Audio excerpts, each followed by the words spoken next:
Anti,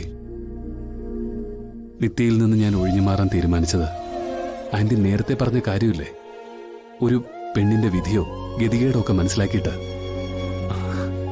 അല്ലാതെ വേറെ പിരിഞ്ഞു പോകാനൊന്നും എന്നെ കൊണ്ട് പറ്റില്ല. എനിക്ക് ഒരുപാട് സൗഹൃദങ്ങൾ ഉണ്ടായിട്ടുണ്ട്. പക്ഷേ ആ സൗഹൃദങ്ങളൊന്നും എന്നെ ഇത്രത്തോളം സന്തോഷിപ്പിച്ചിട്ടില്ല, ആശ്വസിപ്പിച്ചിട്ടില്ല.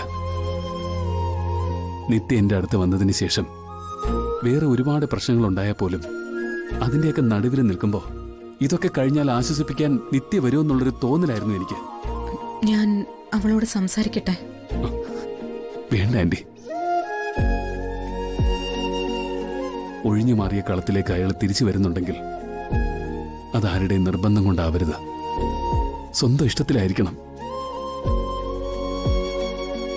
അമ്മാവൻ വീണയെ വീട്ടിൽ നിന്ന് പുറത്താക്കിയത് പോലും ഞാനും നിത്യയെ ഒന്നിച്ചു ചേരാൻ വേണ്ടിയാ. എനിക്കത് നന്നായിട്ടറിയാം. പക്ഷേ ഇക്കാര്യത്തിൽ തീരുമാനം നിത്യയുടേതാ. എനിക്കൊരിക്കലും വേറൊരു ജീവിതം ഉണ്ടാവില്ല. എന്റെ ജീവിതത്തിലേക്ക് വേറെ ആരും വരികയില്ല. അതിനെ തോറ്റുപോയവന്റെ ഗതികേടെന്നോ കാത്തിരിപ്പിന്റെ തീവ്രതയെന്നോ എന്തു വേണമെങ്കിലും പറയാം.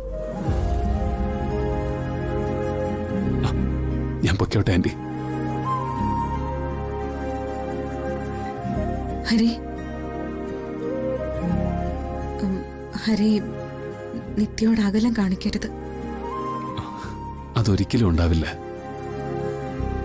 ഞങ്ങളുടെ സൗഹൃദങ്ങൾക്ക് അതിന് കഴിയില്ല ആന്റി, എന്റെ വരികൾക്ക് പോലും. എന്റെ ജീവിതത്തിനും അർത്ഥമുണ്ടാക്കി തന്ന പെണ്ണാ നിത്യ. അതിനൊരു മാറ്റം ഉണ്ടാവില്ല.